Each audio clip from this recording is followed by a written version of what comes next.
지난 12월 한 달 우리 교회가 함께 기도하고 묵상하고 사모하고 그랬던 제목입니다. 보라 내가 새 일을 행할 것이다. 너무 감사합니다. 한 달 동안 모든 말씀의 주제를 요약해 준 것 같고, 그리고 새로운 한 해를 열면서 축복하는 할렐루야 그 찬양과 영광처럼 하나님께서 사막에 물을 내시고 그 강물을 마시게 되는 온 하나님의 백성들, 그리고 심지어 들짐승들까지도 그런 은혜와 축복이 여러분 가정, 일터, 생업장 위에 가득히 많은 새로운 한 해 축복이 되길 바랍니다. 지난 24일 날 우리 크리스마스 이브 행사를 하고 나서 몇 분들이 이런 이야기를 했습니다. 목사님 정말 좋은 교회라고, 아이들 보라고. 그날 참 잘했습니다. 늘 해마다 그렇지만 너무 감동 있었고, 그리고 선생님들의 수고가 많이 있었던 거 느낄 만큼 그랬습니다. 얼마나 수고했을까요, 선생님들이. 그리고 좋은 교회라는 이유는 아이들이 그만큼, 어떤 교회는 하고 싶어도 아이들이 없어서 못하는 때가 있는데 아이들이 그렇게 많이 나와서 함께 한다는 건 큰 축복이라고 그렇습니다.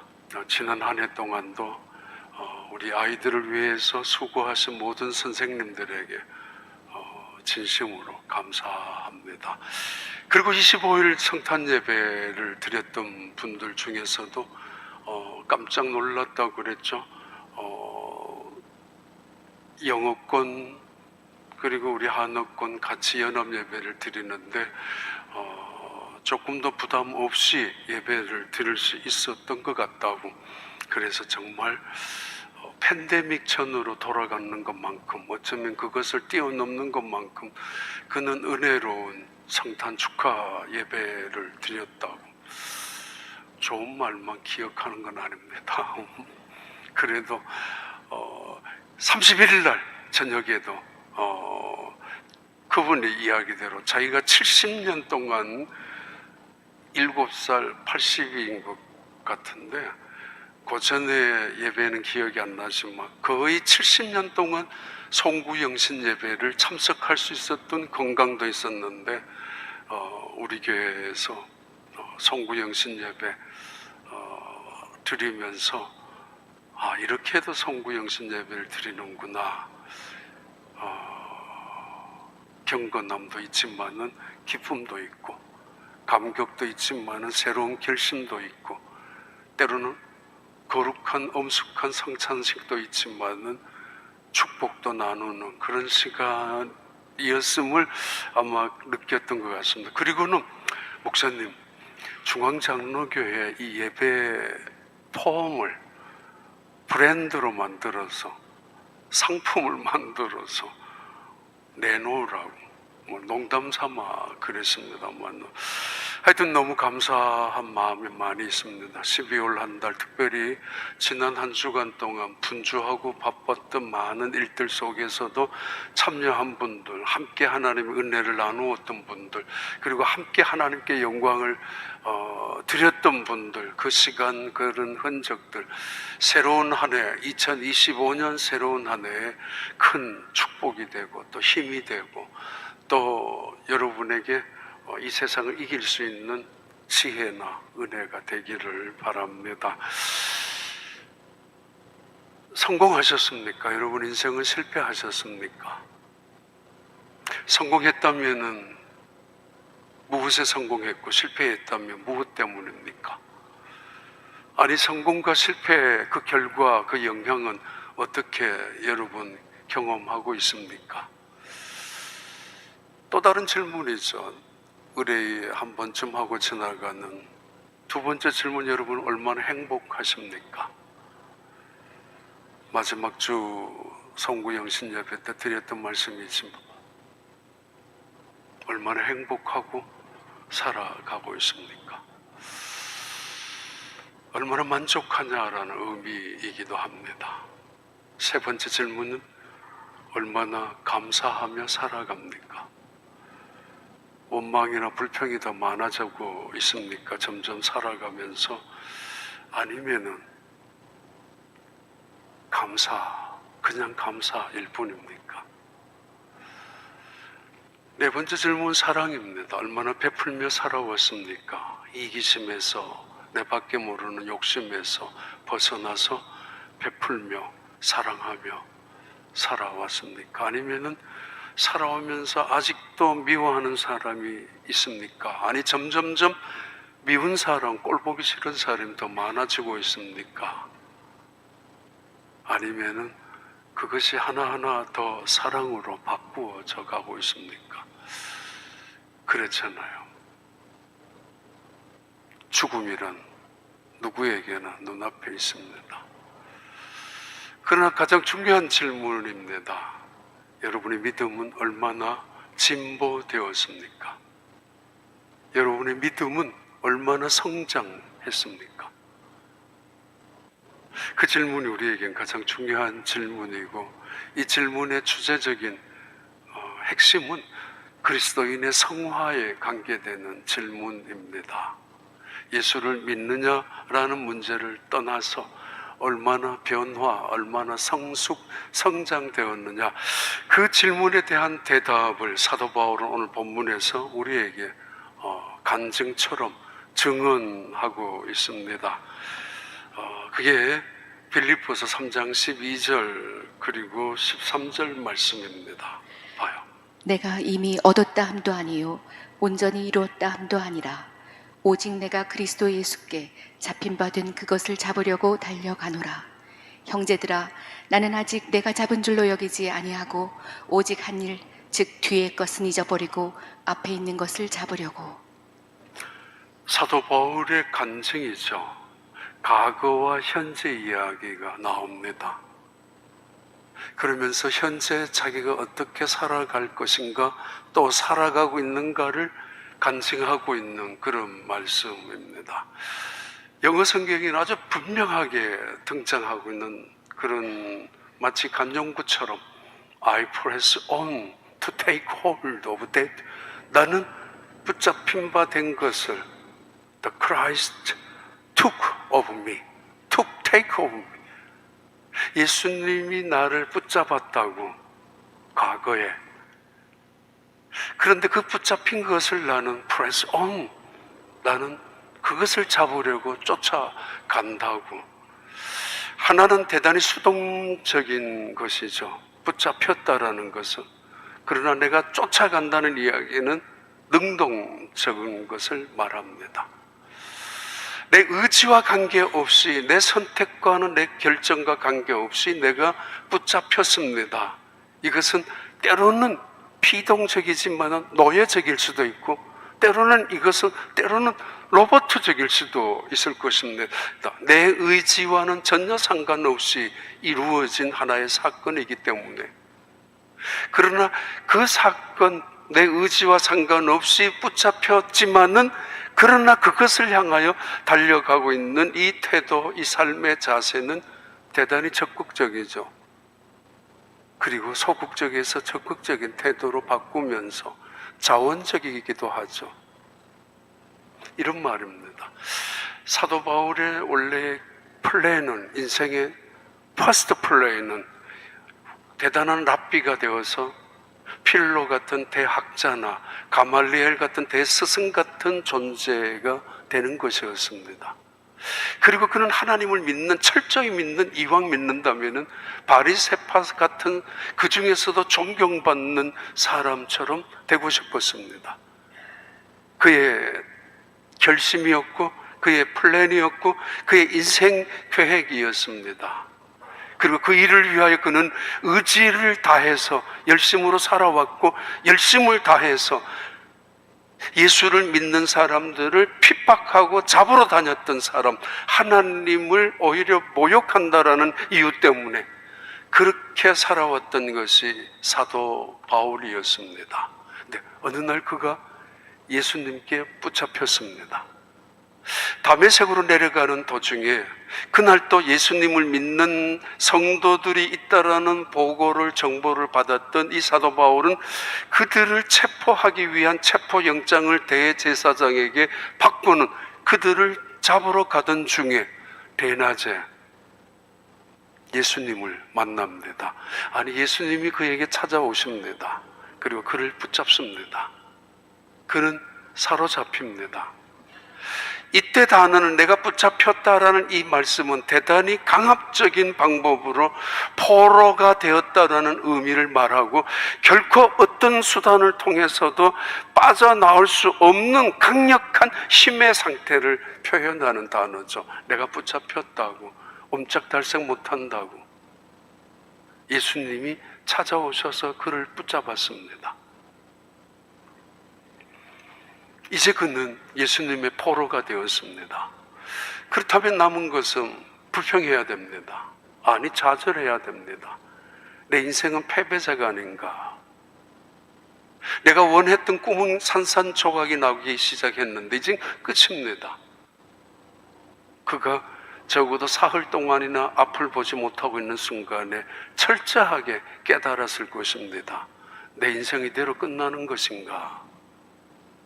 그런데 하나님은 언제나 우리에게 찾아오셔서 세컨 플랜을 우리에게 갖고 계시는 하나님.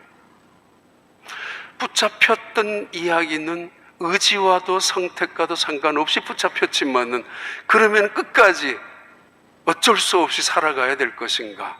마지못해서 이 일을 해야 되고 죽지 못해서 이 자리를 지켜야 하고 나는 마음에도 없지만은 나 이럴 사람도 아닌데 내가 어쩌다 보니 이런 신세를 갖고 있지만은 나 원래 이런 사람 아니야. 그렇게 변명하고 또 그렇게 핑계대면서 오늘의 문제를 회피하고 살아가는 사람들 있지만은 사도 바울은 붙잡힌 바 된 그것을 이제 잡으려고 쫓아간다고. 대단히 자원적이죠.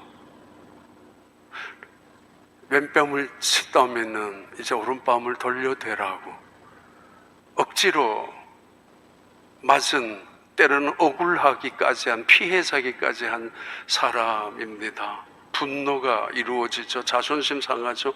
나도 한 대 때려야 되지만은 그러나 이제는 오른뺨도 돌려대라고. 오리를 가자고 하면은 심리까지 가라고. 끌려오듯이 잡혀와서 노예처럼 끌려가듯이 따라가는 인생이 아니라, 죽지 못해서 살아가는 인생이 아니라 자원해서 나머지 인생은 너가 앞장서서 살아가라고. 가끔 이야기했지 않습니까? 나 원래 이런 남자하고 살 사람이 아니었는데 훨씬 더 좋은 남편을 만날 수 있었는데 하도 내 아니면 죽는다고 해서 쫓아다닌다고 해서 그래서 결혼해 주었는데, 그러면서도 결혼해가지고 애까지 놓고 살면서도 여전히 난 그냥 이런 여자 아니라고. 또는 반대도 되죠.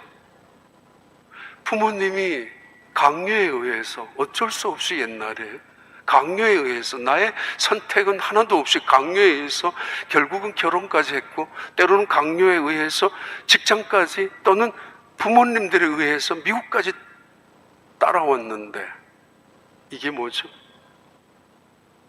마지못해서 끌려오듯이 살아가고 있다면 그건 노예가 되고, 그거는 종이 되는 삶이 되고, 그냥 아무런 의미도 없죠. 기쁨이 있겠습니까? 감사가 있겠습니까? 아니, 열심히 있겠습니까? 적극성이 있겠습니까? 없죠. 근데 사도 바울은 나의 의지와는 전혀 상관없이 내가 포로가 되었고 붙잡힌 바 되었어요. 강력한 힘에 의해서 옴짝달싹 못하는 거. 그러면 그때부터 나는 실패자인 것처럼 살아가고, 나는 원래 이런 사람이 아니야 라고 변명하며, 그리고 자기 바리새인 동료들에게 가말리안의 그 동지들에게 나 억지로 이거 사는 것 뿐이야, 내 마음은 원래 이거 아니야 라고 변명하고 살아가고 현재를 그냥 적당히 핑계대는 것이 아니라 그는 마음을 바꿉니다. 쫓아갑니다. 쫓아간다는 이야기는 온 몸을 기울여서 달려간다는 것이죠. 한 발을 이쪽에 기대고 한 발을 저쪽에 대고 마지못해서 눈치 보고 나 뭐 어쩔 수 없이 해주는 것뿐이야, 살아주는 것뿐이야, 하는 것뿐이야, 적당히, 그게 아니라 여차하면은 떠날 궁리를 하고 있는 것이 아니라 나 우습게 보지 마, 나 이럴 사람 아니야. 아니고 그들에게도 찾아가서 나 죽지 못해서 하고 있으니까 내 마음 알아달라고 변명하고 있는 게 아니라 이 사도 바울은 두 발을 힘차게 내딛는 거죠. I press on to take hold. 쫓아간다고. 그리고 마치 운동장에서 경기하는 선수들이 한 발 아니면은 손이라도 하나가 더 앞에 나가기 위하여 온몸을 앞으로 기울이는 그 상태를 말하죠. 0.01초, 0.001초를 위해서, 승리를 위해서 그런 마음으로 달려간다는 거죠. 한 발을 빼고 멀찌감치, 그게 아니라는 것이죠. 성공과 실패를 이야기하고 행복을 이야기했지만은 행복이 뭐예요? 성공은 또 뭡니까? 내가 좋아하는 일을 하면은 성공이라고, 행복이라고, 내가 하고 싶은 일을 하면은 그게 행복이라고, 그것도 성공이라고 평가할 수도 있을 것입니다. 기준이 대단히 중요하다는 말이고 그 사람의 인생 가치관은 더더욱 중요하다는 이야기죠. 그러나 진짜 행복은 내가 하고 싶은 일을 하는 사람, 그것이 행복이 아니라 내가 하는 일을 좋아하는 사람입니다. 내가 하는 일을 좋아하는 사람, 내가 하는 일을 하고 싶어 하는 사람, 사실 얼마나 있겠습니까? 아침부터 일어나서 비즈니스 하러 나가고 가게 나가서 손님들하고 싸워야 되고 하루 종일 나가서 그거 내가 뭐 여기 와서 미국 땅에 와서 이런 일 할 사람 아니었는데 내 원래 이런 정도 아니야? 남몸 내 손에 물도 안 묻힐 사람이었 보라고. 그런데 그렇게 살면서 행복할까요? 그걸 성공이라고 할까요? 물질이 모여진다 할지라도, 지위가 높아진다 할지라도 아니죠. 바꾸는 거죠. 예수님을 믿는다는 것은 내 취미가 바뀌어진다는 것이고, 예수님을 만났다는 이야기는 내 가치관이 바뀌어졌다는 것을 의미하지 않습니까?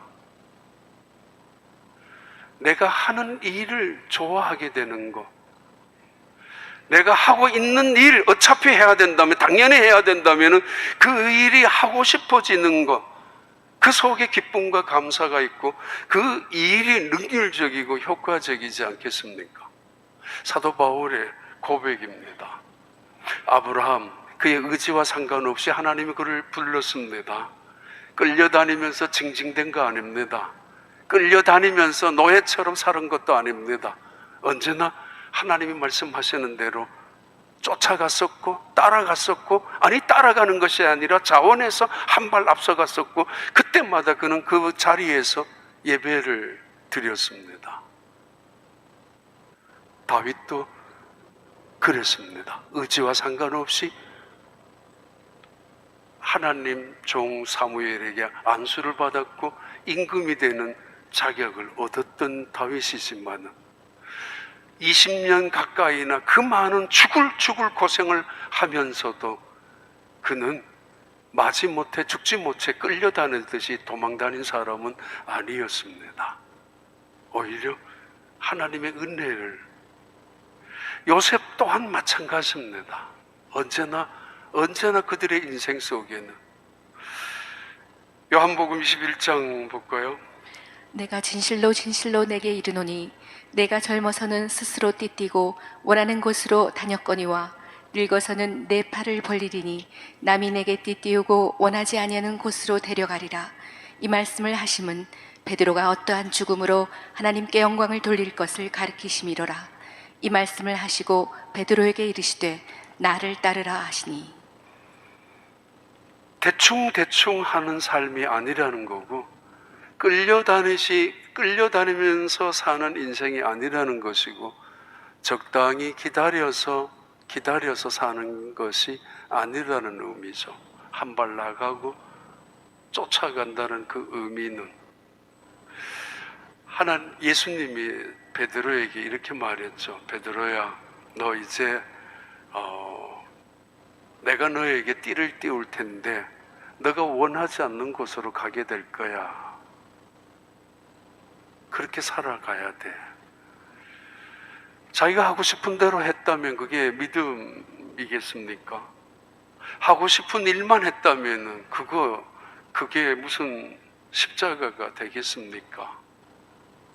하기 싫은 일도 하고 싶은 마음처럼, 남들이 하기 싫어하는 일마저도 내가 원하는 것처럼 하는 것. 예수님께서 베드로에게 이제 너가 원하지 않는 곳으로 갈 수 있을 거라고, 가게 될 거라고, 그때마다 끌려가듯이 살지 말라고. 아, 예수님 나를 이리로 인도하셨구나. 심지어 십자가의 죽음의 순교자의 길로 나를 이끌고 계신다고.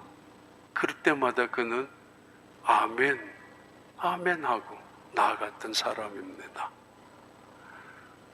개줄에 목이 끌려가지고 개가 끌려가듯이 살은 그 띠가 아닙니다. 이 끈은 성령께서 그에게 주셨던, 하나님의 말씀이 그 속에 감동시켜 주셨던, 그래서 끌려다니는 인생이 아니라 잡혔으니까 아닙니다. 잡힌 바 된 그것을 잡으려고 쫓아갔던 간증입니다. 그래서 뒤에 것은 잊어버리고 앞에 것을 향하여 달려가게 됩니다. 봐요. 두 번째는 빌립보서 3장 14절 15절입니다. 표대를 향하여 그리스도 예수 안에서 하나님이 위에서 부르신 부름의 상을 위하여 달려가노라. 그러므로 누구든지 우리 온전히 이룬 자들은 이렇게 생각할지니 만일 어떤 일에 너희가 달리 생각하면 하나님이 이것도 너희에게 나타내시리라. 두 번째 전진, 나아감, I press on toward the goal to win the prize. 그냥 잡힌 바 된 것을 잡으려고 쫓아가는 것, 수동적에서 능동적이죠. 피동적에서 적극적이죠. 훨씬 더, 아니 나아가선 자원적이죠. 이제는 그런 인생보다는 미국 왔으니까, 이왕 하나님이 나에게 맡겨주셨으니까 기쁨으로 하자는 거죠. 두 번째는 사도 바울의 고백과 간증이죠. 목표를 향하여 달려간다고. 그 목표가 뭐냐? God has called me. 하나님이 나를 부르신 목표가, 그리고 그 하나님이 나를 위하여 상급을 주시고 계시는 그 상급이 그에게 목표가 되었습니다. 그래서 I press on toward, 목표를 향하여 달려간다고. 향방 없는 사람처럼 달려가고 그렇게 살아가는 것이 아니라, 성공이 뭐죠? 물어도 글쎄요. 행복이 뭐죠? 글쎄요. 돈은 가졌지만은, 집도 있지만은, 글쎄 나 성공한 것 같지 않고, 그렇다고. 왜 그렇죠? 목표가 분명하지 않기 때문에. 목적지도 모른 채로 우리는 출발했었고, 목적지도 정하지도 않은 채로 그냥 무작정 떠나가면 된다고 생각했었고, 미국 가면은 성공하는 거, 미국 가서 살면은 괜찮을 거라고, 영어 다 할 줄 알았고, 여기만 오면은 새로운 인생이 펼쳐질 줄 알았었는데, 목표도 없이 떠나왔었고, 비행기 탔었고, 목적도 없이 차 타고 휴스턴까지 내려왔지 않습니까? 그래서 항상 성공한 것 같지도 않아요. 행복한 것 같지도 않아. 예수님 믿는 게 뭐죠? 목표가 바뀌어지는 거잖아요. 예수님을 만났다는 의미가 뭐죠? 내 인생의 목적이 달라졌다는 것이 아닙니까? 진심으로. 사도 바울의 목적이 분명히 보여지기 시작합니다. 그래서 달려갑니다. 그 목표를 향하여 달려갑니다. 지칠 때도 있죠. 넘어질 때도 있죠. 자전거를 타고 가는 사람들 계속 달려야 합니다. 끊임없이. 지쳤다고 하는 사람들도 있어요. 아, 나 정말 피곤하다고, 금년은 쉬고 싶다고, 다음에는 하고 싶지 않다고. 근데 늘 멈추면은 자전거는 앞으로 나가지 못하는 것이 우리에게 보여주고, 또 멈추면은 넘어지는 것이 자전거이기도 합니다. 히브리서 11장 6절 말씀입니다. 믿음이 없이는 하나님을 기쁘시게 하지 못하나니 하나님께 나아가는 자는 반드시 그가 계신 것과 또한 그가 자기를 찾는 자들에게 상 주시는 이심을 믿어야 할지니라. 지금 믿음에 대한 성화에 대한 말씀을 하고 있는 중입니다. 믿음이 얼마나 진보되었느냐, 우리에게. 믿음이 얼마나 더 성장하고 있는가, 작년보다가 10년 전보다가.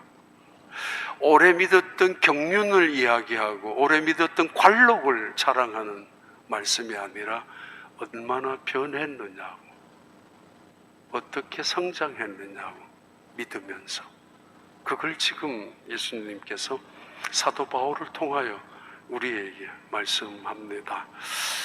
한 오래전에 제가 찾아보니까 빌립보서 강해를 한 15년 전에 했었습니다만은 이번 작년 누가복음 신앙의 여정을 마치고 이제 금년에는 성령과 함께라는 주제로 첫 번째 단락을 빌립보서 책을 택했는데, 이번 한 달 지나면은 다시 사도행전으로 가서 잘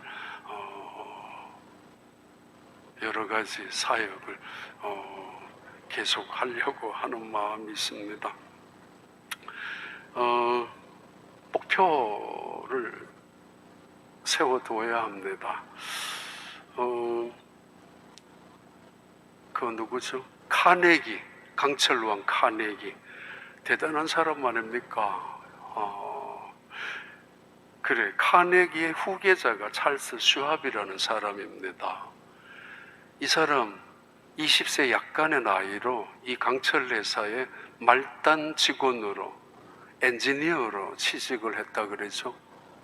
그리고는 엔지니어지만은 청소부처럼 공장 구석구석 누구보다도 1시간 일찍 일어났고 공장에 가서 청소했고, 누구보다도 늦게 오히려 퇴근했었던 찰스 슈왑.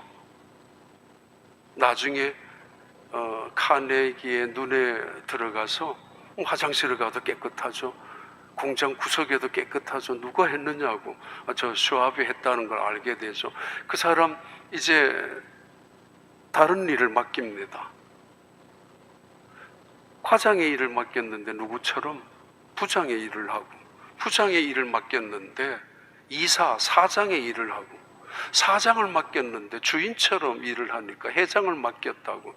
바로 찰스 슈왑이라는 사람이 그랬습니다.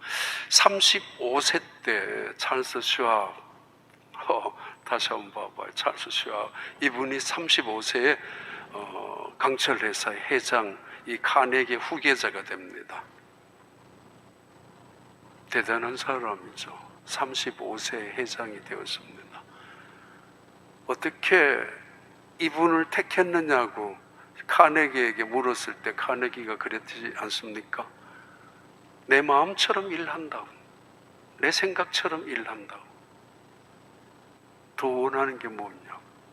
주인처럼 일했는데 행세만 하는 게 아니라. 이분한테 물었대죠. 나는 주인의 마음에 기쁨을 주기 위해서, 주인의 마음에 들기 위해서 내 평생을 바쳤다.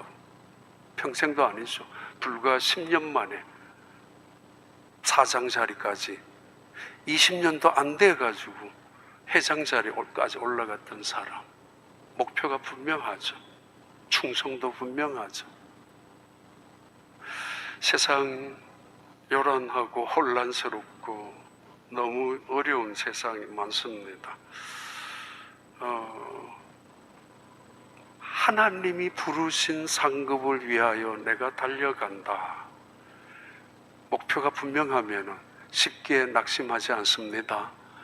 목적이 확실하면 포기하지 않습니다. 예수님이 그렇게 살아가셨던 분 아닙니까? 목적이 흔들리니까 늘 우리 신앙도 흔들릴 때가 많이 있습니다. 그래, 하나 더 볼까요? 빌립보 3장 17절 19절 마지막 이야기입니다. 형제들아, 너희는 함께 나를 본받으라. 그리고 너희가 우리를 본받은 것처럼 그와 같이 행하는 자들을 눈여겨보라. 내가 여러 번 너희에게 말하였거니와 이제도 눈물을 흘리며 말하노니 여러 사람들이 그리스도의 십자가의 원수로 행하느니라.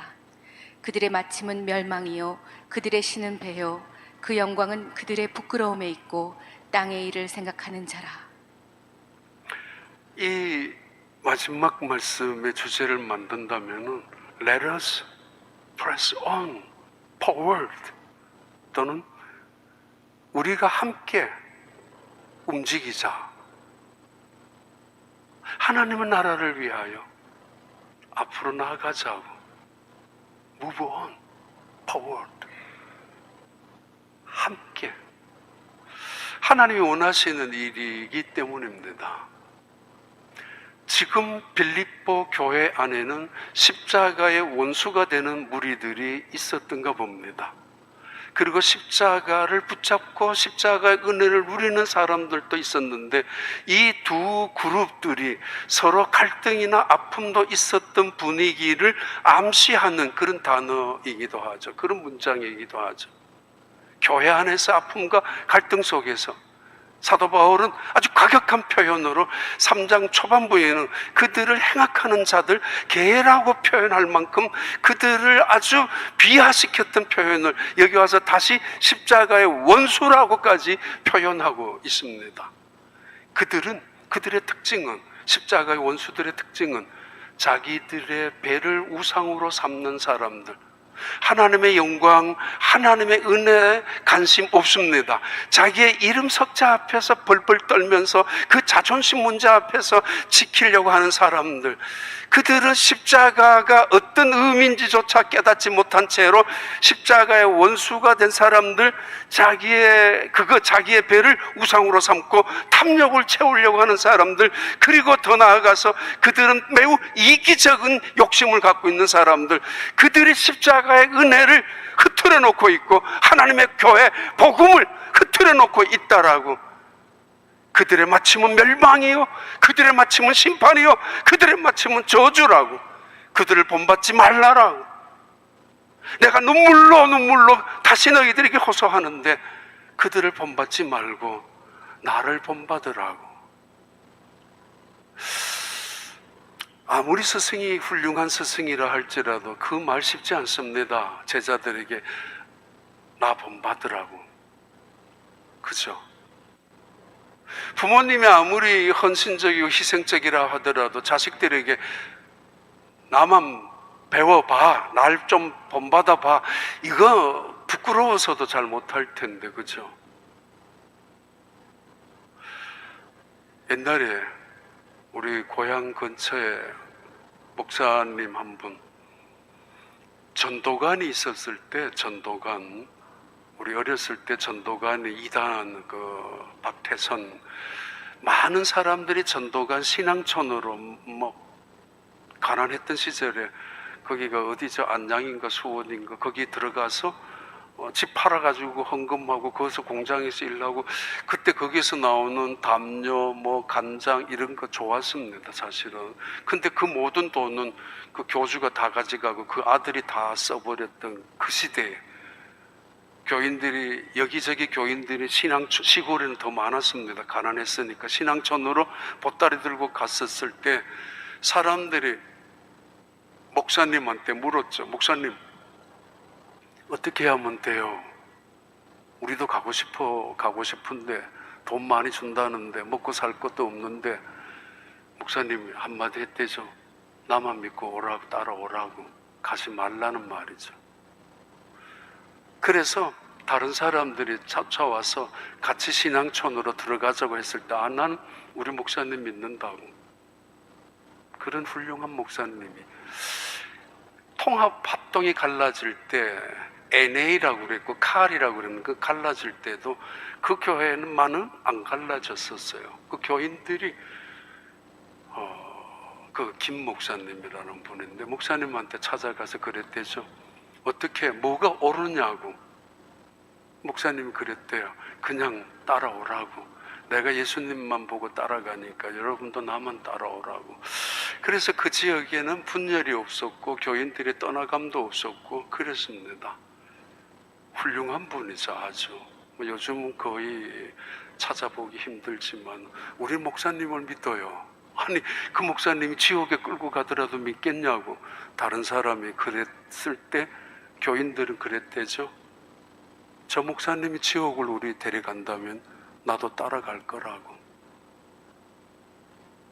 사도 바울이 그런 심정으로 목회했었고, 그런 울분을 토하면서 빌립보 교회 교인들에게 말씀하죠. 여러분은 나를 본받으십시오. 제발 다른 일들을 본받지 마시고. 그리고 말하죠. 서로가 서로의 롤 모델이 되어야 합니다. 서로를 본받으십시오. 본받고 따라가십시오. 그 이유를 이렇게 설명하죠. 20절 21절의 말씀입니다. 그러나 우리의 시민권은 하늘에 있는지라 거기로부터 구원하는 자 곧 주 예수 그리스도를 기다리노니 그는 만물을 자기에게 복종하게 하실 수 있는 자의 역사로 우리의 낮은 몸을 자기 영광의 몸의 형체와 같이 변하게 하시리라. 우리가 시민권이 있는 사람이라고, 하늘에. 그리고 예수님을, 다시 오실 그 예수님을 기다리는 사람이 아니냐. 두 가지를 사도 바울은 그 빌립보 교회 교인들에게 세기를 박듯이 말합니다. 우린 천국의 시민권이라고. 유엔에 현재 등록된 나라가 229개국,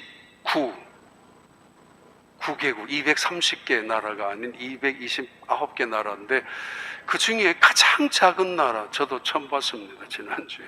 가장 작은 나라 인구가 4명입니다. 그런데 거기 육군 그리고 해군도 있습니다. 그리고 자기들이 쓰는 화폐도 있고 우표도 있고. 어딘 줄 알아요? 네바다주에 미국 땅에 있습니다. 세상에. 거기 아버지가 대통령이고 아들은 육군이고 아버지는 대통령이면서 해군이기도 하고, 몰로시아 그 대통령 이름이 케빈 보우라는 분입니다. 이런 나라도 다 있습니다. 시민권, 우리의 시민권이 천국에 있다고. 그리고 우리는 예수님이 다시 오실 것을 기다리는 사람들이 아니냐. 자, 함께 나아가자.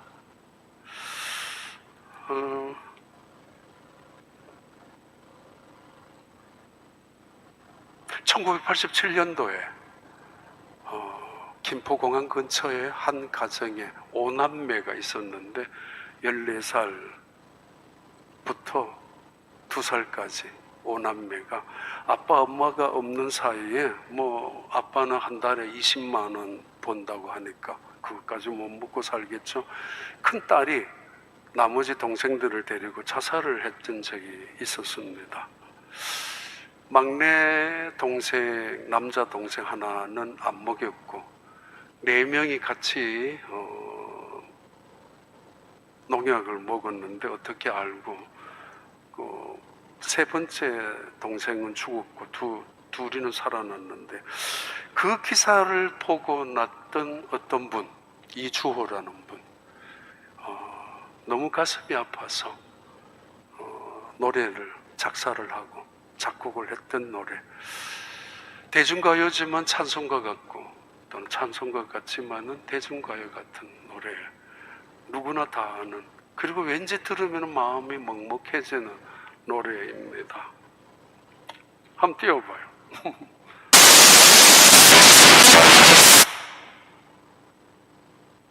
해바라기 이주호가 불렀던 노래인데, 있지, 붙잡혔던 일이겠지만은 하나님이 우리에게 주시는 또 다른 사명이 있다는 거죠.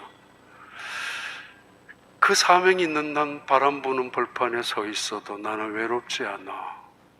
바람막이가 되어주시는 하나님, 방패가 되어주신 하나님, 예수님이 이 땅에 오셔서 그 벌판의 광야에 살아가셨지만은 때로는 기도로, 때로는 말씀을 통해서, 아니 때로는 성령의 능력을 통해서 이겨나갔던, 그 길을 걸어가셨던, 나 외롭지 않아, 하나님과 함께하는 여정이었고, 그리고는 그러나 솔잎 하나 떨어지면 눈물 따라 흐르고, 왜 아픔이 없었겠습니까? 예수님이 3년이나 있었던 제자들 뿔뿔이 다 흩어졌고 도망갔고 배신하고 또 배신하고, 뒤에서 베드로마저도 그 속에서 왜 가슴 아픈 눈물이 없었겠습니까?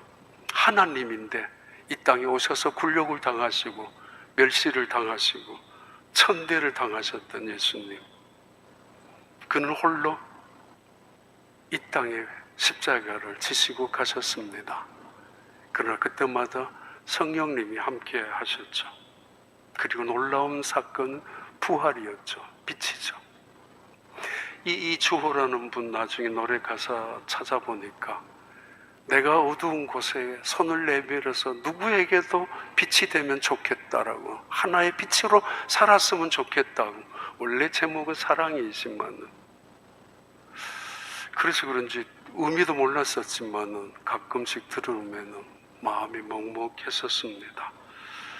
사도 바울의 증언입니다.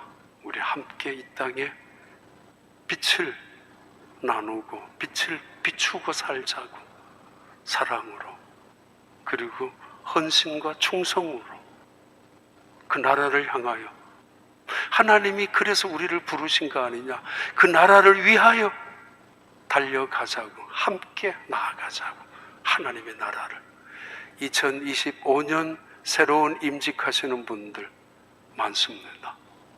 그들에게 임하는 특별한 축복과 은혜가 되길 바랍니다.